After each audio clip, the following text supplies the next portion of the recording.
Hello,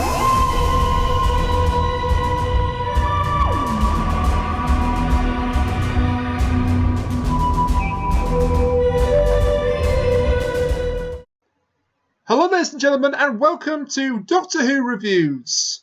And this week we have a rather sensitive subject to talk about because episode 3 is Rosa, written by Malorie Blackman. And to discuss Rosa with me, I have just the one guest this week. To my virtual right, salt, and even more salt. Mix them together with a chemical X, and what do you get? That's right, it's Cat.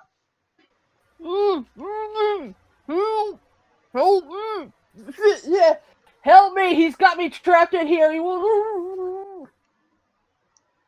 Lies and slander. Sorry, I have to inject something into this to make it fun. No. I completely appreciate that. You've brought it up, so let's address the gigantic elephant in the room, shall we? Yeah. Okay, so neither of us are people of colour. Nope. And yet this episode is all about racism, so we can only speak about racism from our limited perspective.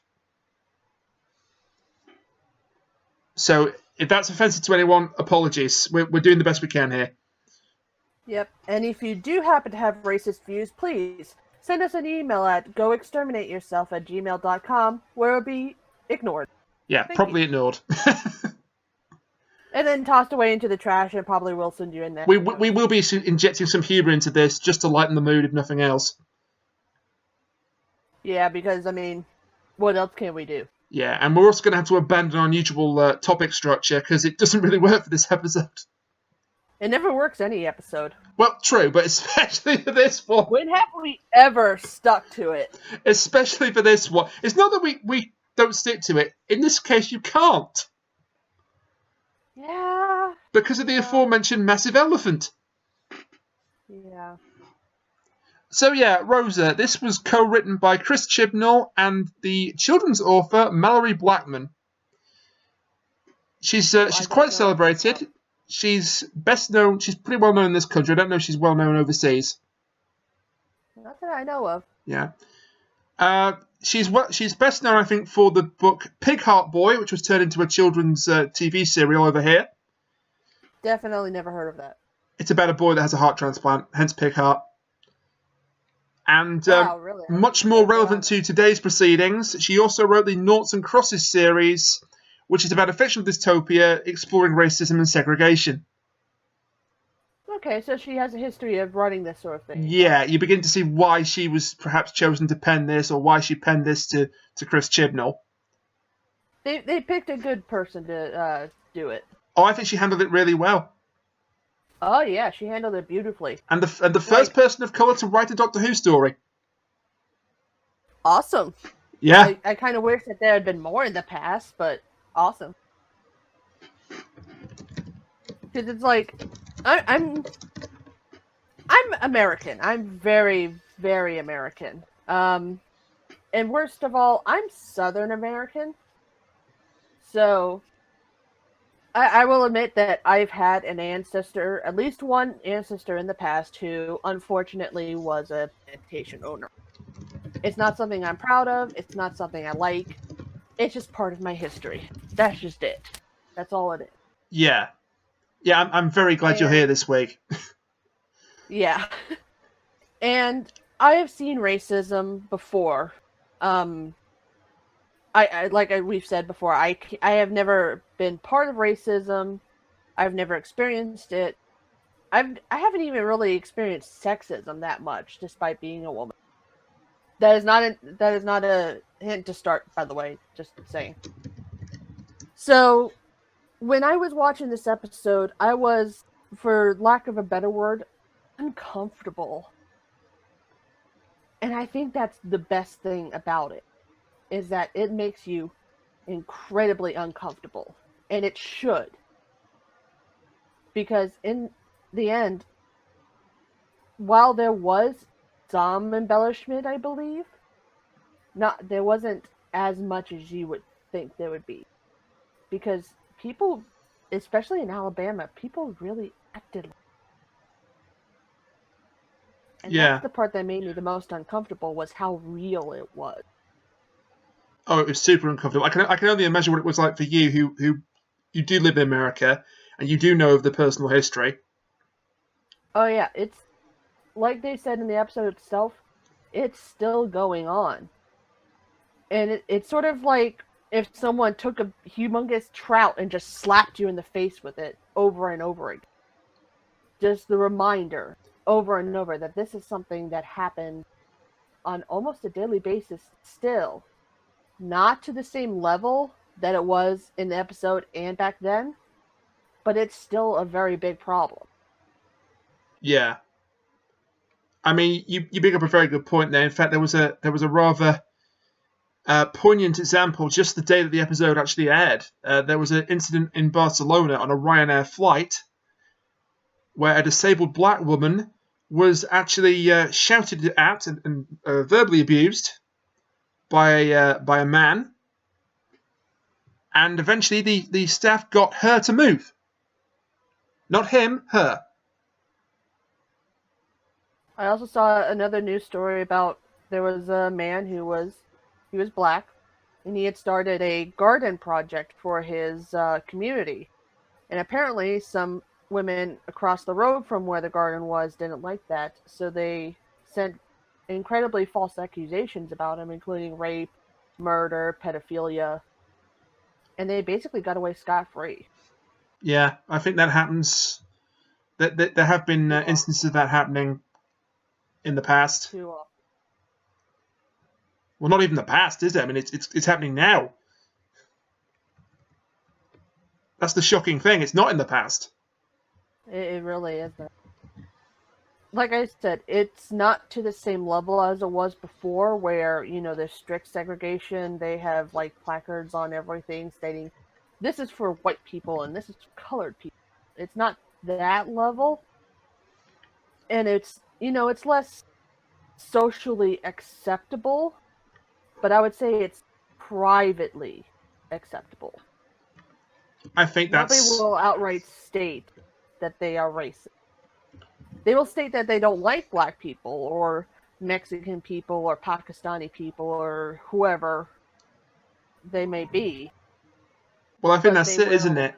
I mean, I think that's it. I mean, that actual racists don't see themselves as actual racists.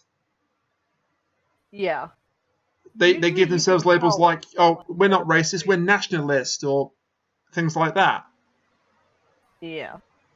It's like, I'm going to tell a very short, small story. Please do. Last Christmas, I was with my family, and it was my mom's side of the family, the part that's from North Carolina. And my dad was there, who is a very staunch Republican. And it got a bit uncomfortable when they started talking about the Muslims. They specifically said the Muslims several times. And it was just, I wanted to leave so badly. Yeah. Because I know my family. I know my dad. None of them are what I would call racist. They're really not. But it's just one of those things where it's like, they don't seem to realize what they're saying. You know what I mean? Yeah. Well, you've got to remember one important thing. Everyone believes themselves to be the hero of their own story. Yeah.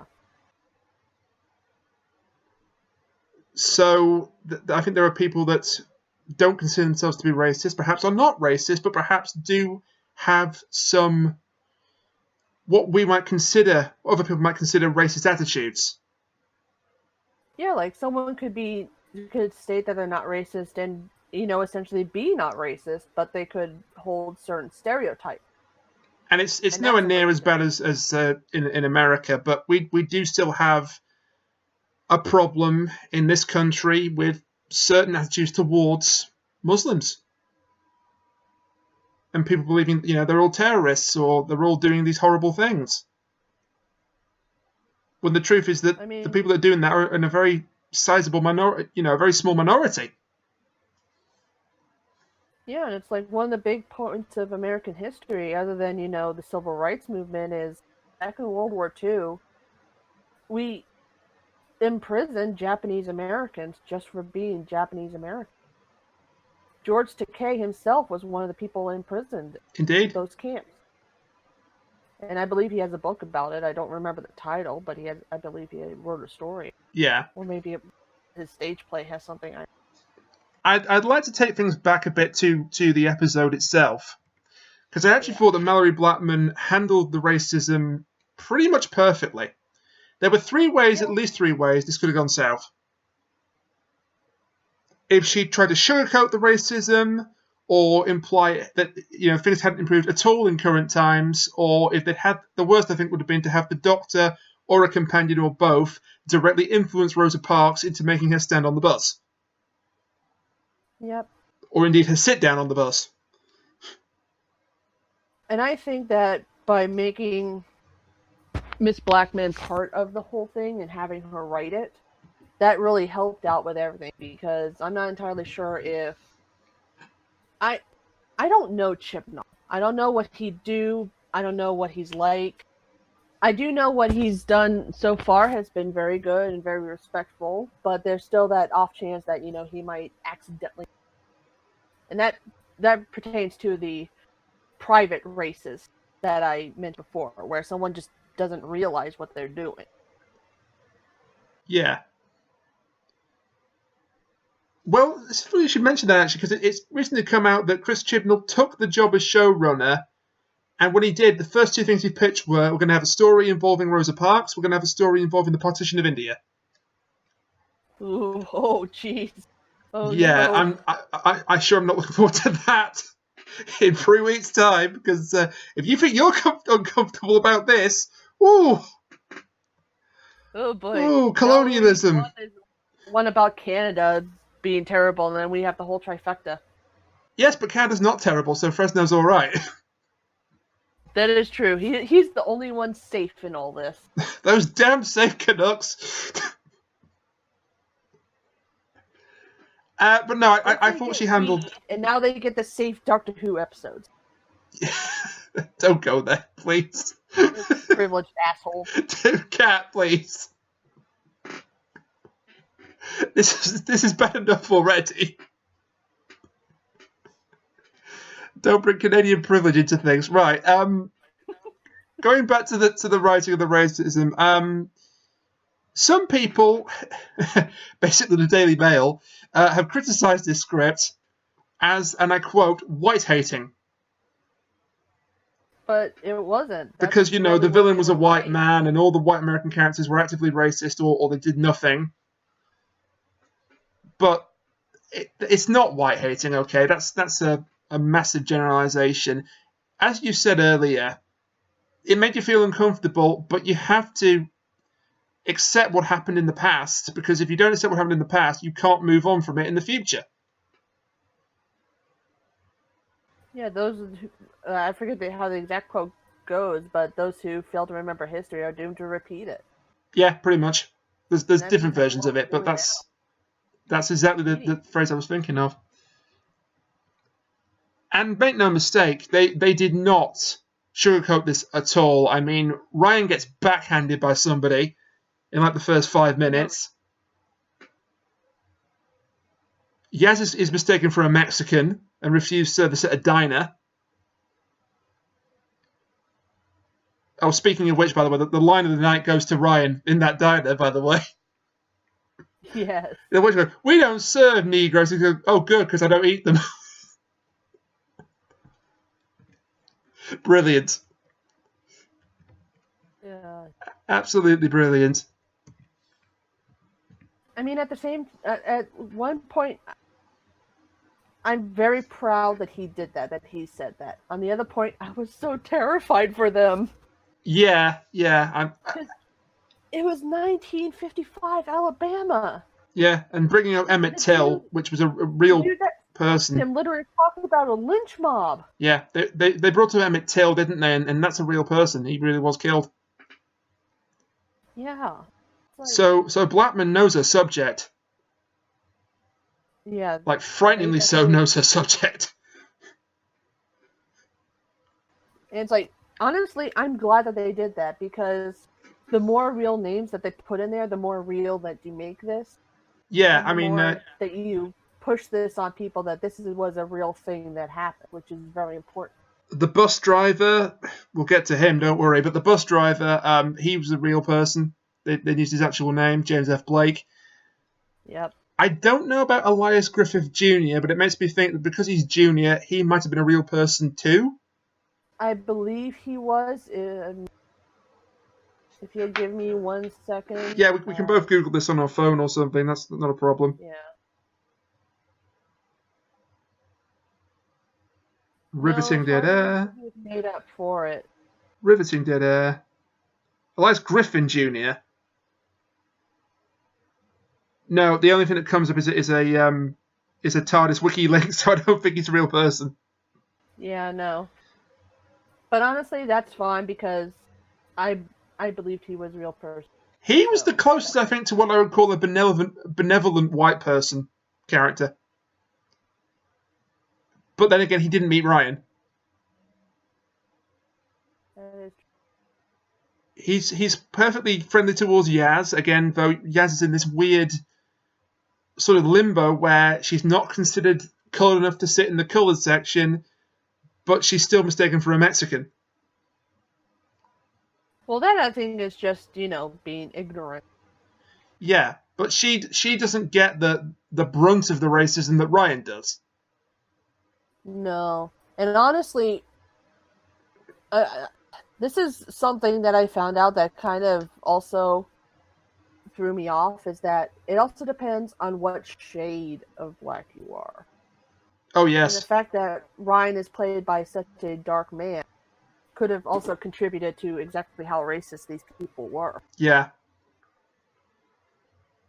And I think the fact that they didn't include a true benevolent white person character, I think it's because they didn't want to include a proxy for viewers. Like they didn't want like to have a kind of white person who didn't. You said, that person's not a racist, and that's what I would have done in this situation. Well, I mean, we can argue that Rosa Parks' husband, Raymond Park, he was white. I'm talking about like the bystanders. Well, I'm saying, as someone who wasn't exactly represented in the show, he could possibly be that, but the fact that he had such a small role also makes it so that he's not really, a figure for us to cling on to. I mean, I'd usually say at this point, let's move away from the racism, but we can't. But I would like to single out a couple of performances from our guest actors. Yes. Let's go to Rosa herself. You may have recognised. I don't know when did you start watching Doctor Who, Kat? When did I start? Yeah. When I started, it was around Tennant's area. I watched a little bit of that. I watched a little bit of 9 after that, and then I sort of got more into it. Okay, so you might have seen the episode that the actress that played Rosa Parks was in before then, because her name is Vinette Robinson, and she was previously in 42 in Series 3. It's the one where they're heading in a spaceship towards the sun. It's in real time. I don't remember that one. No, fair enough. It was Chris Chibnall's first ever script for the show. Ah. We seem to be continuing a trend of Martha Jones. Watch a whole lot of Martha Jones. I was more of a Donna. Yeah, it was a Martha episode. We seem to be continuing a trend of Chibnall working with actors he's previously worked with in the past. I mean, that's not a bad thing. He'll know how they act, how they do. Yeah, not at all, not at all. He's going with people that he's familiar with for his first series. Not all the guest actors have worked with him, as far as I can tell, but a fair amount have. I mean, Bradley Walsh and Jodie Whittaker famously have on various different shows. And I think a couple of the guest actors from either last week's episode or the first episode did as well. But maybe we'll see that as a recurring trend as time goes on. But no, she played a doctor in that episode, and she got vaporized. Well, she's looking remarkably good 11 years later for someone who got vaporized. Is all I'm going to say. Well, I mean, I'm sure she's under makeup and hair done. Oh, I didn't recognise her at first. It was only when I looked into the that cast reel, and I saw Vanette Robinson. I looked her up and said, "Oh right, she was in 42. I got you now." Well, I mean, let's be fair. At one point, the Doctor was also a man in Pompeii, so... Very true. Do you think that she put in a good performance? I think she put in an excellent performance. For her accent was pretty damn spot on. Yeah, I'm glad you brought that up, because obviously you are. Is it fair to say you're Southern American, or? I mean, I guess you can. Technically, I've lived in Northern Virginia for all my life, and that's kind of on the edge. I'm below the Mason-Dixon line, at least. I am so sorry that sounded like it's so insulting. You're a Southerner, aren't you, Kat? No, that's not what I meant. But my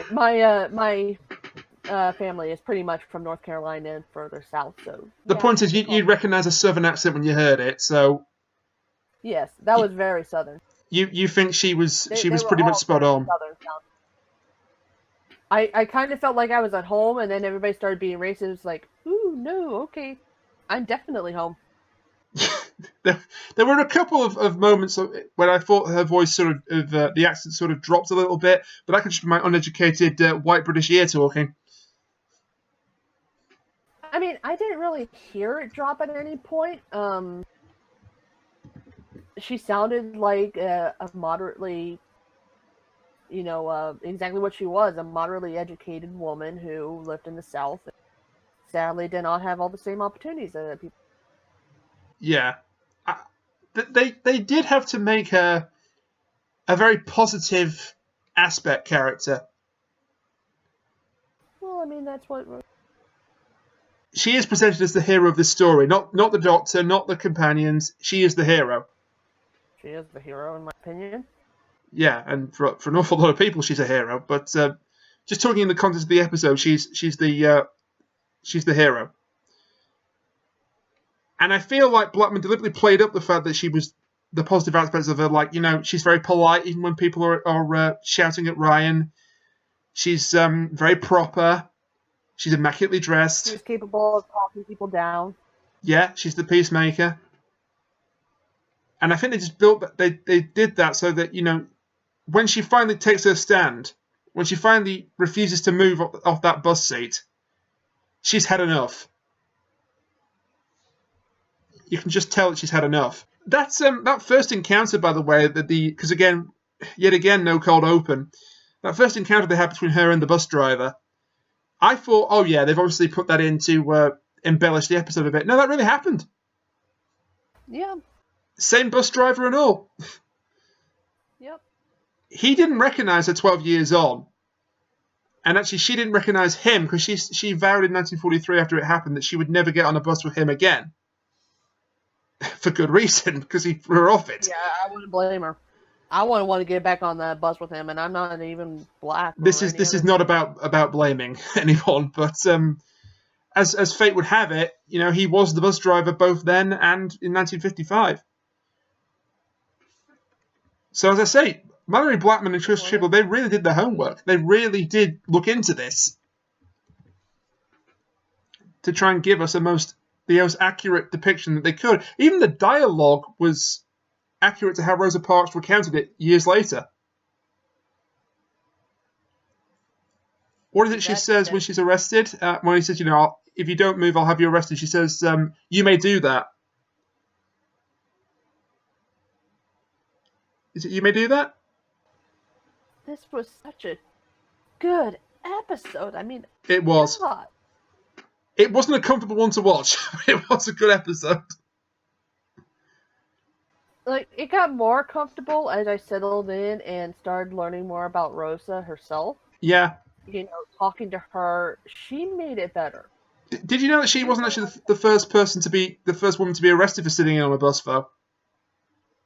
Oh, I'm sure. Yeah, there was a woman called, I'm going to get this horribly wrong, so I apologise. Claudette Colvin, I believe. Also refused to move before Rosa Parks and was arrested, but she was pregnant at the time that happened, and therefore the equality movement thought she wasn't a suitable choice for the face of their movement. Plus, she was pregnant. So a little bit of history there, but they didn't mention that, and you know what? They probably did the right thing not mentioning that, because this wasn't called a Kelvin's story, it was Rosa Parks' story. Yeah. It's called Rosa, for God's sake. Oh, the asteroid. You know the asteroid at the end? Yeah. That's a real thing. That genuinely exists. Yep, it is. 284996 Rosa Parks, genuine asteroid. I wasn't a fan of them playing that music through the end credits, though. I barely noticed it, so you're going to have to take it in. It's the first time since, would you believe, I had to look into this, it's the first time since Earthshock, the serial where Adric died, where they didn't play the Doctor Who theme over the credits. But in Earthshock, it just goes to silence because it's a dramatic moment because, you know, he's just died. And then this one, they played Andrew Day's Rise Up through the ending credits. I mean, it sounds appropriate. It sounds like an appropriate title for it. It was the time when everybody could write. Yeah, I think I'm just a traditionalist, if I'm being honest. I'm sorry. Yo, I made it. What the I made hell? it past the Dalek Brigade.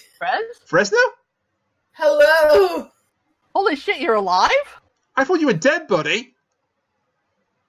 I exaggerated my injuries. What are we talking about today? Well, we were having a rather uncomfortable discussion about Rosa Parks. Can I go back to the Dalek ship? Look, I'm already tied up and locked in here. You're gonna fucking help us, or else I'm gonna go crazy or something. And there goes the strong language tab. Back you cat. You already put that shit on here. Oh, fuck. There, I did it too. Yeah. Okay. Well, Cat already beat you to it by about 15 seconds, but thank you. No, really, what were we talking about? Yeah, I'm glad you're here, actually, because we were just speaking of assholes from the future trying to kill everybody. Let's discuss the quote-unquote villain of this episode. Wow. I think Quote-unquote? What the hell are you talking? The true villain was racism, let's be honest. Well, yeah, but also a racist piece of shit from the future. Yes, Krasko. Yeah, he wanted to destroy, what was it, 6,000 years of... Yeah, he said, I think it was 79th century, so yes, it set civil rights back about 6,000 years. His tools were sent into the 79th century. Oh, into. No. So I don't know if he came from the 79th century. He came from Stormcage. Which Stormcage, if I remember rightly from the Matt Smith era, is 50th century?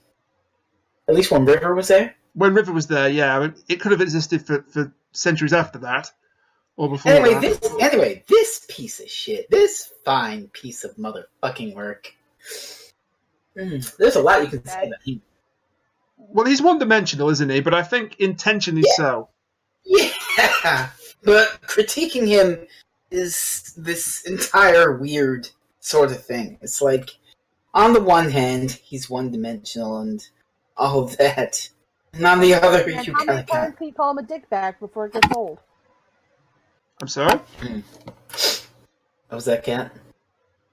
I said, on the other hand, how many times can you call him a dickbag before it gets old? It's true. Very true. I could nitpick and critique his scheme, but at the end of the day, I don't really know if that's the point. Per se. Like, his whole plan is, I'm going to just nudge history to stop the Rosa Parks things from happening, and therefore civil rights won't happen, and therefore black people will be put in their place or whatever. That's his words, not mine, of course.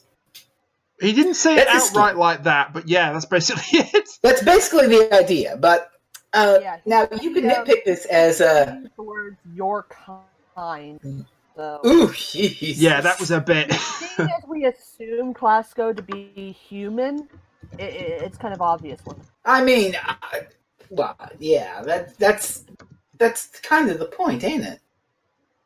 He absolutely is human. Oh, yeah. It's been confirmed, I think, in the... It's been confirmed... Yeah. It's been confirmed in the... Because they do a sort of monster file. They return the monster files on the Doctor Who website after every episode. Mm-hmm. And I think they said that he was a human from the future. What in the name of God did they put for the ghost monument? Just curious. The robots? The remnants. The remnants were... and I think it's like... smoking's bad for their health or something, and then case closed. Oh, for Christ's sakes. Yeah, it's okay. an excuse for puns. But so Cresco. yeah, you bring up a good point, because when I first watched this, I disagreed with his motivations not being fully explained. And then I had to think about it. Well, before he got zapped into the past, to goodness knows where, anyway. But then I had to think about it, and I thought, honestly, maybe that was for the best. Yeah, I can understand. Like, and my whole thing is that his scheme, you can kind of nitpick at it if you really want to be a plot hole picker. Like, oh, the Rosa Parks thing will set civil rights back 6,000 years? Like, I'm not going to deny that Rosa Parks was an important moment and figure in civil rights history and all, but to say that if she didn't do her bus thing in 6,000 years, no motherfucker was going to rise up and finally say enough is enough with this racism shit is a little disingenuous, but I think it was more just having somebody to rally behind, a figurehead. Exactly. That's why Martin. Like, you could nitpick it at that, but that's not the goddamn point that the episode is trying to make. Yeah. I think a mutual friend of ours, I'm going to get this wrong, but Eric John Russell, Tane or Tarn? E.J.R. Tane. Yeah, him. He's the one that said that he referred to Cresco as a proud boy from the future. Because, topical commentary. And he said, we don't need to know his motivations. Just get rid of him. And they did. And I think on balance, he's right. I think he's right. Yeah. I do have to wonder, though, who was GFB? What? It was the initials on his suitcase. Oh. Maybe he just stole the suitcase from somebody. You never Quite know. possibly. We may never know, because I can't see him going back.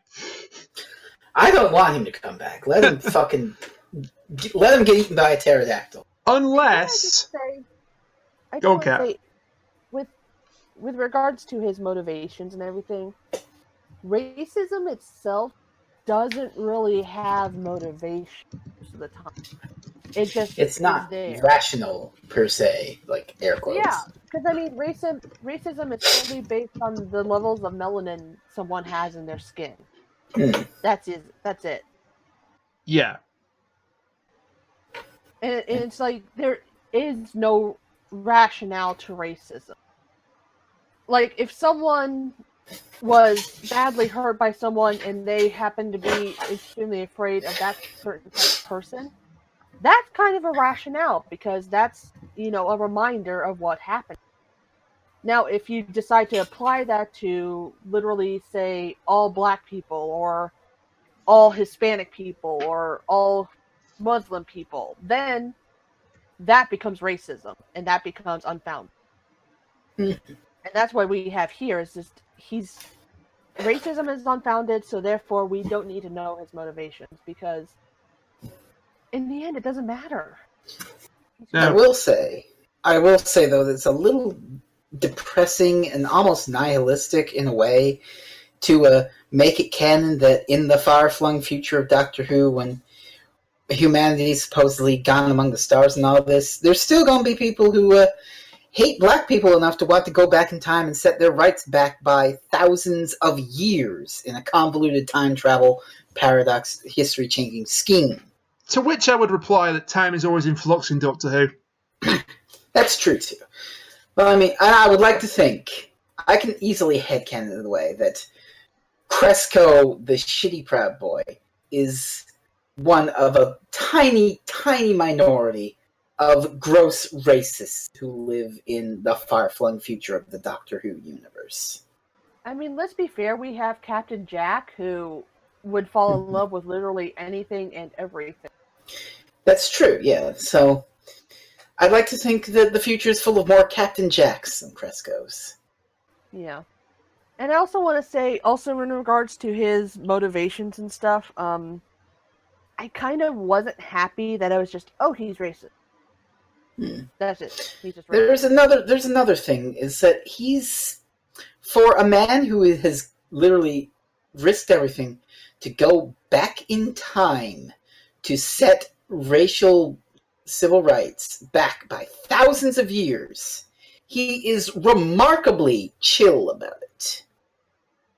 Compare him to any racist in Montgomery 1955, and he is just shockingly goddamn nonchalant about the whole thing. But I did think about this. That could be the chip in his head that keeps him from hurting about it. That could be suppressing part of him. I don't know. But it could also just be the fact that he's surrounded by people who think the same way that he does. So he's like, oh. That's also true. This episode's real tricky to kind of analyze, ain't it? It's very difficult to even rate this as an episode, like treat it as an episode like we normally do. I mean, yeah, I'm way over my head here. This is so uncomfortable. It's like sitting on a cactus. I'm glad you brought up the chip in his head. Yeah. I love that concept of a neural restrictor. Oh, it's a great idea. It's a wonderful idea. I think they could expand upon that in the future. Maybe not in Doctor Who, but somebody else could expand upon that in the future. I'll tell you what it reminded me of. It reminded me of a character in Class. You watched Class? Yeah, I watched Class. Somebody watched Class? It wasn't that great. It got cancelled after one series. But there was a rather good episode featuring the character Quill. Now, Quill is an alien who takes the form of a teacher in Class. And due to something she did in her past, she had an alien worm implanted in her skull. And if she hurt, I think his name was Charlie. He wasn't a very good character, but this alien prince that came to Earth to flee the hordes of the Shadow People. If she hurt him, she'd be caused pain by this worm in her skull, and if she disobeyed him, it would kill her. So it's a bit like a twist on that, I think. I can kind of see where you're coming from. Yeah. Of course, in the end, she gets the last laugh in the episode, The Metaphysical Engine, or What Quill Did, where the worm is forcibly removed. No spoilers. Someone might actually, get brain damage and want to watch this show. I doubt it. Also, you're just implying that I have brain damage. Well, I mean, I didn't mean to imply it. Did you just assume I had brain damage? Holy shit. You watched Class. It's a fair point. Shall we move on? Yes, let's. Oh, one more thing I want to point out. Kat, you had a good point about Carrasco with which you dropped to me on Discord the other day. I was like, holy shit, that's amazing. Mm-hmm. Well, I had technically had two good points. I liked both of them, so.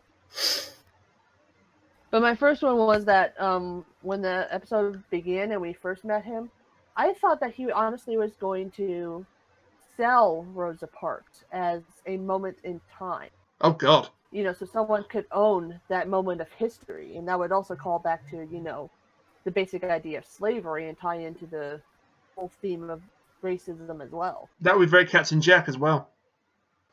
Yeah. Because in the beginning he was talking about, the TARDIS, that would get him a lot of credits or cash or whatever weird form of money they were using. Yeah. My second one was that towards the end of the episode, before Rosa's big moment, Ryan sends him back into the past, and I thought, well, what if he's the one who started racism in the first place? That's an amazing idea. Oh, God. It's also a horrible idea, but not because you came up with it. Like, he probably would do that. Just the implication, just the mental image now of him, like with a crowd of Neanderthals, chanting things like, Homo sapiens will not replace us. I mean, Jesus Christ. I don't know if Doctor Who should have done the secret alien origin of racism in an otherwise pretty serious episode. I don't think that would have went well at all myself. Well, they did, so... Like it or not, they included a racist. The Wikipedia article straight just called him a white supremacist from the future. Which he is. Which he technically is, isn't he? I mean... There's no technically, he just is. The words white supremacy were never actually mentioned in the episode, thank God, because it's still a children's show. Look, when you go back in time to set civil rights back by millennia, you lose the kind of right to talk about the idiot in moderation. Yeah. Yeah, it's like he deserves all the shit that's being thrown at him. So Can we move away from him then? not the actor, the Yes. character. Right. We're talking about the character. Let's talk about some nicer characters. Yes. Let's just briefly touch on the Doctor and company, because although they're not the main focus of this episode, they do get some rather good moments. Bradley Walsh, he broke my heart. Oh gosh. The ending with Bradley Walsh broke my heart, where he is the person that forces Rosa to take the stand. No, he's not. Well, I told you this. He's not. He isn't, but him being on the bus was important because that made it so there was enough people. But a white lady got on the bus, and back then it was just seen as proper for a lady to sit while the men stood. Yeah, So, and the weird thing is, in all the accounts I've read, it was a white man got on the bus that she was forced to move for. Because I'm pretty sure they said in the show there was a white woman. A woman got on the bus, but not Bradley Walsh, sorry. Graham was getting off, and then the doctor said, "You can't get off." Yeah, because he was needed in order to... Yeah, but it's just that look on his face when he says, "I don't want to be part of this." That was absolutely heartbreaking. Mm-hmm. And 20 minutes earlier, he'd made me laugh my head off when he called himself Steve Jobs, pitching a mobile phone to Alabama.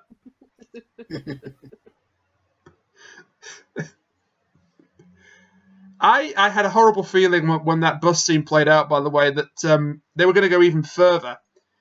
And I think you had the same thing. Yeah, in order to fix history, Graham was going to have to play the part of the bus driver.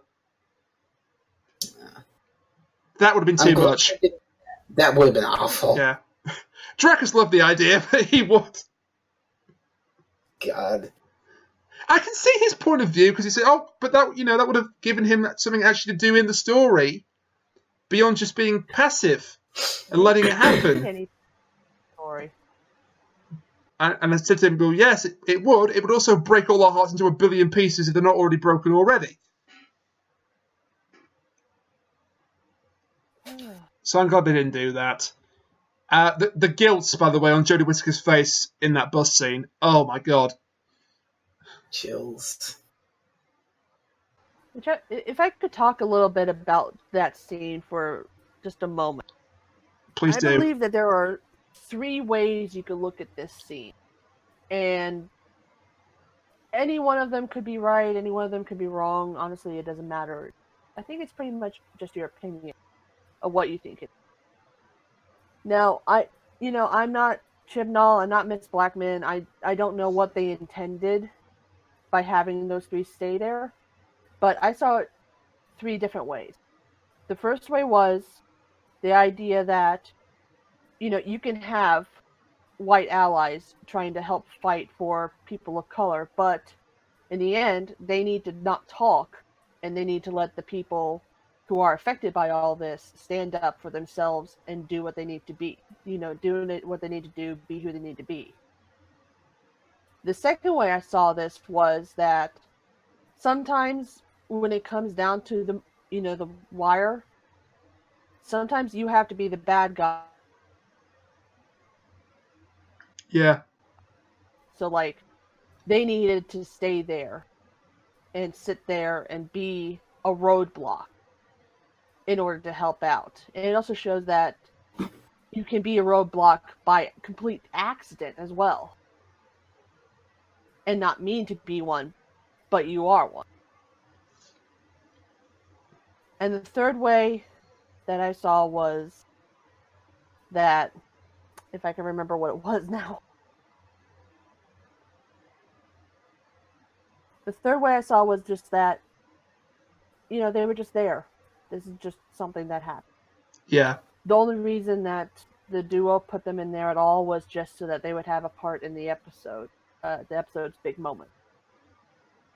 So, those are the 3 different ways that you could see this. You could see it as them being roadblocks, them being allies, but letting the people who needed to talk, or it's just something that they wanted to put in to make sure that the characters had something to do. Yeah. I like allies the best out of those. That's a good term. I mean, I think that's a term that's overused sometimes and used in the wrong context, but I think here it's absolutely used properly. Oh, and that little nod to the Doctor at the end, people thought, oh, why have they put that in there? Well, actually, that's a subtle payoff to the fact that the Doctor has said she's from the bus company. Hasn't she? That's her cover story.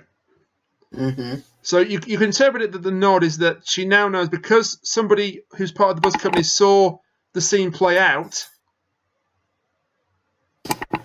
she knows that they might be able to do something about it now. Or maybe I'm reading into it too much. That kind of hurts that, they won't be able. But also they need to let history play out. Rosa and Raymond and, Martin Luther play their part. Yeah. I mean, let's face it, Kat, this entire episode hurt. Yeah. Like, literally, I was crying when Rosa, had her big moment. Because I was just proud of her. Yeah. I was sitting there waiting because the signal went out on my TV at the last critical moment, so I didn't get to it until the morning when I got the recording of it. Oh, no, so you get, you got to the bit where if you don't stand up, I'll I have you got to arrested. just the very end, if you don't stand up, and then the signal went. Oh, no.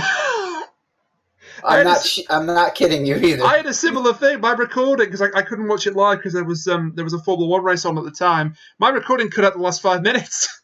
Oh my God! You had this. I saw the whole thing. So, oh no! Well, thankfully for us now, we have a thing in this country called BBC iPlayer. So. Thankfully, we have a thing in this country called "They repeated the episode at 2:30 in the morning," so I just recorded it again. Yeah. So I went to BBC iPlayer. It cut out. It cut out. Thankfully, they have this thing called the internet. Yeah. It cut out just as you said. You better make it light on yourself and give me those seats. I was like, no. Oh, big mood. Big it hurts. Mood. It hurts, but I have to see how it ends, please. And honestly, it's completely worth it. Seeing Rosa's big moment, that's like actually being there and being able to see this and just experiencing her moment. Yeah. I can't say it's a triumph because she does get arrested and she loses her job and everything starts to go downhill for her, but it's not a triumph, but it is a catalyst. It's still, I would say it's her personal moment of triumph. It's the time where she could stand up to someone and finally say, no, I've had enough. You need to stop. Yeah. And it's just, They finally gave Yaz something to do, which was good. That was very good, yeah. She finally didn't feel like a fourth wheel for once. Well, I mean, Ryan and Yaz are the two people of color on the main cast, so obviously giving them complicated feelings about this scenario and the setting. Yeah, and all but as we already touched upon when you were running for your life from the Daleks, Yaz is in this weird sort of limbo where she's too coloured for some people, but she's not coloured enough to sit in the coloured section of the bus. God. It was very clever, that. It was very clever. Yeah. And she got to meet her idol, Rosa Parks, and she revealed more about herself. And that trend's going to continue next week, it looks like, because her family come into it in the next episode. Oh, nice. Which we did see a little bit of in the trailer. Also, regarding the Doctor, she's Banksy now. That's canon. Canon. Canon, that's it. The Doctor's real name is Banksy. Yeah, that's a lot of Gallifreyan. It's taken 65 years, but we finally have the answer to the question. The question that must never be asked. Are you Banksy? I'm sorry, my timekeeping sucks. I said 65 years. Of course, 50. 50. 55. It'd be quite funny if like that shredded balloon painting came out of the TARDIS. Oh, jeez, yes. Topical reference! God almighty. Well, I mean, to be fair, the Doctor already shredded a painting. It just happened to be of Clara. Oh, God. No! No! No, Cat! There were already too many feels to begin with.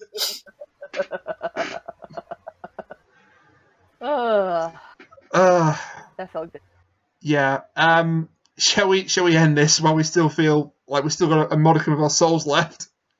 Sounds good to me. I don't know about you, but while I felt uncomfortable during the whole episode, once Rosa did her thing, I was so much better.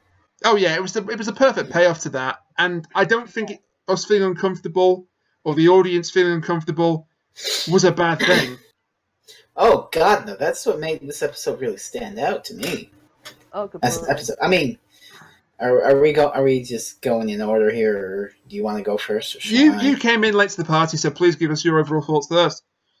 My God. Yeah, before the I when I tried to write this episode, I just sort of threw up my hands and said, you know what? I'm not really the one to talk about this because I'm a white mask presenting Newfoundlander. I'm the furthest away from these struggles and these heartaches. But as an episode of television, like, goddamn, the atmosphere was just the most tense, uncomfortable thing. Like, the Ghost Monument was a whole episode about being stranded on an alien planet and being all tense and, ooh, how are we going to get out of it? I felt less tension than I did when Ryan got slapped and was very nearly lynched. Because that is the most tense setting in recent Doctor Who history. Not fucking Scarrow or the Planet Desolation.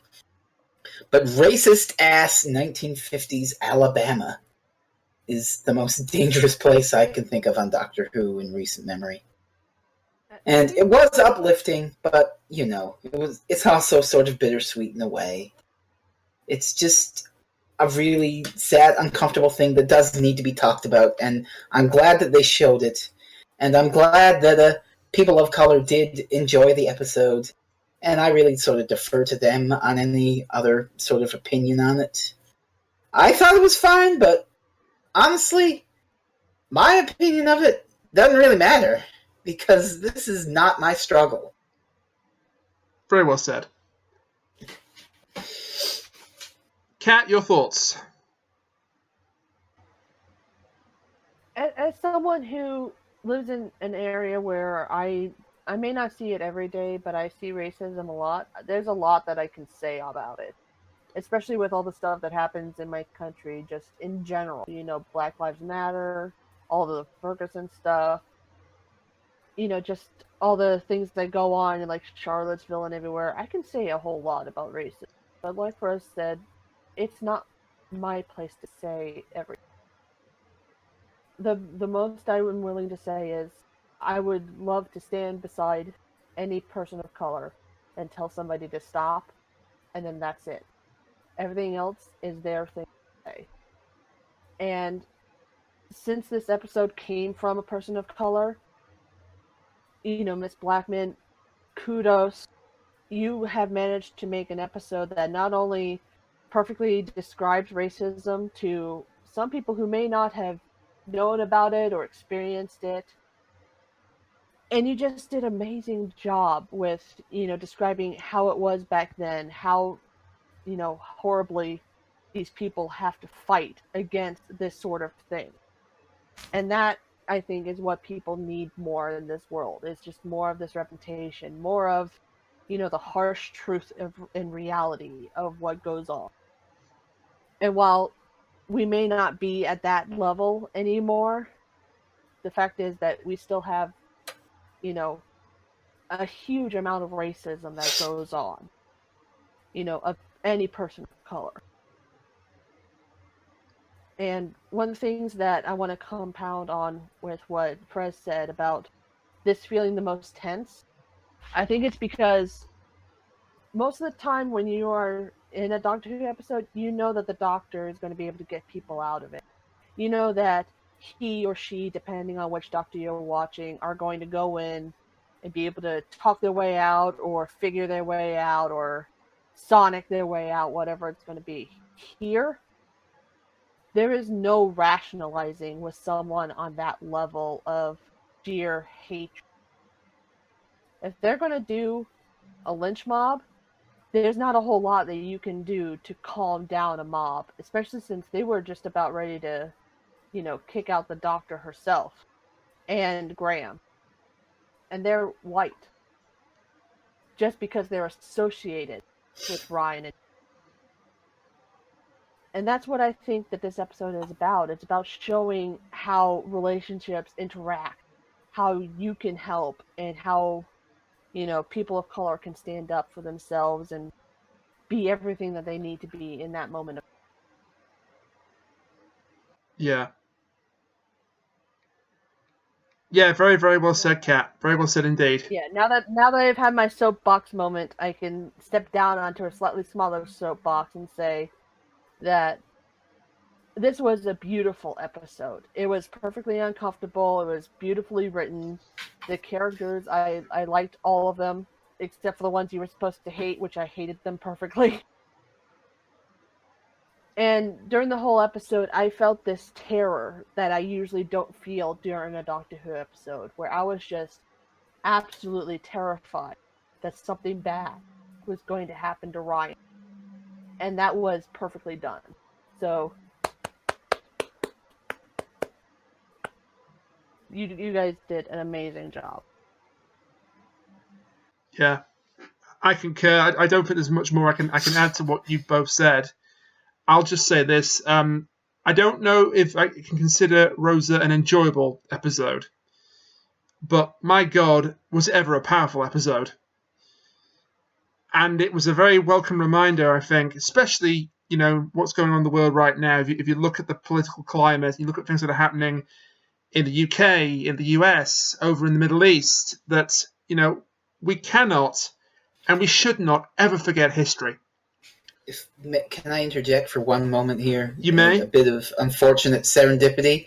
The day the episode aired, a whole article came out about how the administration of America is trying to legally fuck with gender to just totally try and fuck over transgender people. Yeah. Oh, they do that every day. You get used to it. Yeah, but it's like, oh, we're going to make it so that we don't legally recognize transgender as a thing, and you have to get your DNA tested for your gender and all that, all this other shit. Yeah. Which is really abhorrent and foul, and my heart goes out to all my trans friends and anyone who is trans who might be listening to this. Yeah. And so it's really poignant in that sense that we get an episode like this about this. A different civil rights movement for fighting for people's rights. So it's important to keep that in mind, that Rosa Parks didn't solve civil rights. She was just a catalyst for a slightly better future. Yeah. As I say, we cannot and we should never forget history. And what you said about the trans situation at the moment in America is a very terrible reminder, and you weren't here for it, but the incident on the Ryanair flight the same day the episode went out to air on Sunday, very timely reminder that people are starting to forget the past and they mustn't be allowed to. And this was, I think, the best historical episode since Vincent and the Doctor. Oh yeah, without a doubt. I mean, Vincent's got a huge emotional punch. And the story it tells with his relationship between him and Amy is just beautiful. But this was beauty of a different kind. This was an uncomfortable beauty. This was a raw, unrelenting kind of beauty. It punched you in the gut, but it punched you in the gut for an entirely different reason. Yeah, I don't think you can really compare them. Vincent and the Doctor was more emotional, and it spoke to people like me who do have depression, and we do know what kind of monsters you face when you have that sort of mental illness. Rosa speaks of a completely different, the monster that you can actually see and have to deal with. And many people of color do on nearly a daily basis. It's impossible to compare them. I wasn't actually trying to compare them, but it's impossible to compare them. And I will just say one other thing. I think it's absolute genius of Chris Chibnall and Malorie Blackman that they managed to take essentially a moment of non-action, a woman refusing to get up off a bus seat, and frame an entire episode around it, 50 minutes of television. That is genius. And I think you can only get that in a show like Doctor Who. Well, much like the TARDIS, that moment is bigger. Yep. So much more to it. Bigger on the inside. There was just so much more that, went into that one moment. Just all of the hatred and the disgusting attitudes of all the people there. You really needed to see that in order to paint the perfect picture of exactly why she decided that day to refuse to give up. Yeah. So after that emotional roller coaster of an episode, thankfully it looks like next week is going to be a bit more of a romp again. We have arachnids in the UK. Cute. Joy! Yes, everybody that's remotely familiar with the work of the Sex Pistols will just bury their face in their hand when they heard that title.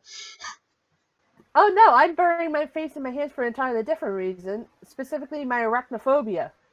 Oh, this is going to be fun for you. Maybe no, fucking won't. Maybe we won't have you on this episode to discuss it then. Oh, I'll probably be here. Just be me going. Oh god. On the bright side, it looks like Chris Nuff gets either terrorized or eaten or both by a giant spider. So that's that. Here's my prediction for the episode. It's going to have jack and shit to do with the John Pertwee finale, Planet of the Spiders. Yeah, cause that's funny, because when the trailer first came out and the spiders were showing, people say, Metaverse 3 is getting represented in this? I was like, no, you fool. Then again, I mean, last week Chibnall dropped a Venusian Aikido reference. But there's a difference between dropping a little reference and then putting an entire monster from an old serial in there. At the best, we'll get a name drop in Metaverse 3. We're also going to get more insight into Yaz's family life, and yeah, I'm looking forward to it. I'm very much looking forward to giving Yaz some characterization. I just hope that as necessary as Rosa was, and by God it was necessary, this is a bit of a palate cleanser. It's a bit more of an adventure than an introspective on deep racism. And the best part is that in about 3 weeks' time, we go for the uncomfortable thing all again, because it's an episode about the partition of India. But there you go. I don't know what the partition of India is, but I'm sure I'll find out. October, all the scary episodes. They start with an absolutely terrifying episode where I'm scared to death about Ryan and Yaz, and then they're going to go into spiders, and then they're going to go into terrifying Brainiac with, British India. No, that's later on in November. It's not going to terrify me. It's just going to make me deeply ashamed about colonialism and my past. Well, I mean, you should be deeply ashamed of colonialism because colonialism fucking sucked. I wasn't born when colonialism happened. I'm not blaming you specifically. I'm just saying you should hate it. You're not blaming me specifically, but you're blaming me specifically. Okay, I see where we are now. Yep, pretty much. Look. To be fair, Rainiac, Newfoundland was part of Britain back then, so yeah. Oh, so you're not innocent in all this? I guess I'm not. No, we're both complicit. I'm dragging you down to complicity hell with me. With friends like you two, who needs enemies, eh? Wait, we're friends? I know. I was amazed when I found out as well. Shit. Anyway, this has been a very uncomfortable, for all the right reasons, but a very uncomfortable hour or so for this podcast. So thank you very much to my guest, Fresno, who arrived late, but we won't hold it against him much. Much. And a very big thank you to Kat, because I wanted to have an American perspective on this, and Kat duly obliged. And I know that the episode was delayed a bit, but I think the delay was worth it. Just, this episode. Yeah. And thank you to you, the audience, for, I don't want to say putting up, for bearing with us, for persevering with us for the past hour. And thank you for your continued support of this podcast. And all that rest to be said is that I've been Rain, and next time join us for Arachnids in the UK. And until then, a cat giving welts of terror in the background. Maybe we'll have to get someone in to cover for you. I'm serious. I'm not sure I feel comfortable you reviewing that episode if it's gonna set off your arachnophobia. Cuddle a pillow really tight while you watch it. We'll work something out. This is why I didn't like it. But I didn't like it because of the goddamn monster clown. These sign-offs are taking long. These sign-offs are taking longer and longer to do. Do you realise that? This is the Doctor Who review show. Bye for now. That's your sign-off.